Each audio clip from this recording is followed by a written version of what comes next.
بسم اللہ الرحمن الرحیم۔ السلام علیکم ورحمۃ اللہ وبرکاتہ۔ خود کو سمجھدار ضرور خیال کریں، مگر دوسروں کو بے وقوف سمجھنے کی بے وقوفی کبھی مت کیجیے، ورنہ معاشرے میں قدر کھو دیں گے۔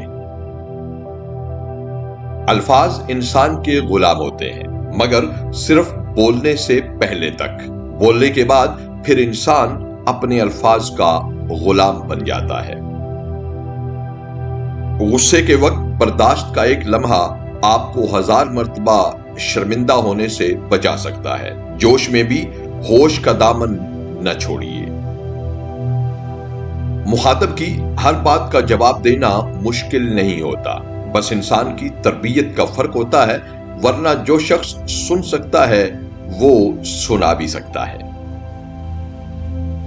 جو تکلیف ہمیں اللہ کی طرف متوجہ کر دے وہ تکلیف نہیں، نعمت ہے، اور وہ نعمت جو ہمیں اللہ سے غافل کر دے وہ نعمت نہیں بلکہ عذاب ہے۔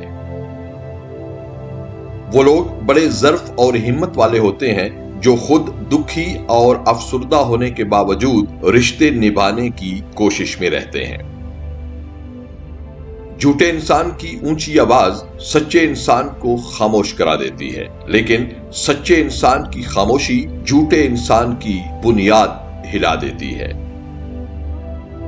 کتابوں اور مشاہدوں سے انسان بہت کچھ سیکھتا ہے، مگر جو بات خود تکلیف سہ کر سمجھ میں آتی ہے وہ کوئی دوسرا نہیں سمجھا سکتا۔ دنیا میں بہت سے انسان ایسے موجود ہیں جن کے بدن پر لباس نہیں ہوتا، اور بہت سے لباس ایسے ہیں جن کے اندر انسان نہیں ہوتا۔ کسی کی بیٹی کو اتنی تکلیف نہ دو جتنی آپ اپنی بیٹی کے لیے پسند نہیں کرتے۔ اگر آج دوسرے کی بیٹی کو تکلیف دو گے تو سہنا بھی پڑے گی۔ آج کل طلاق کی شرح میں بہت زیادہ اضافے کی ایک بڑی وجہ یہ بھی ہے کہ حرام محبتوں نے حلال رشتوں کی قدر کم کر دی ہے۔ ویڈیو دیکھنے اور حوصلہ افزائی کا بہت شکریہ۔ اپنا اور سب اپنوں کا بہت خیال رکھیے۔ خوش رہیے اور خوش رکھیے۔ والسلام مع الاکرام۔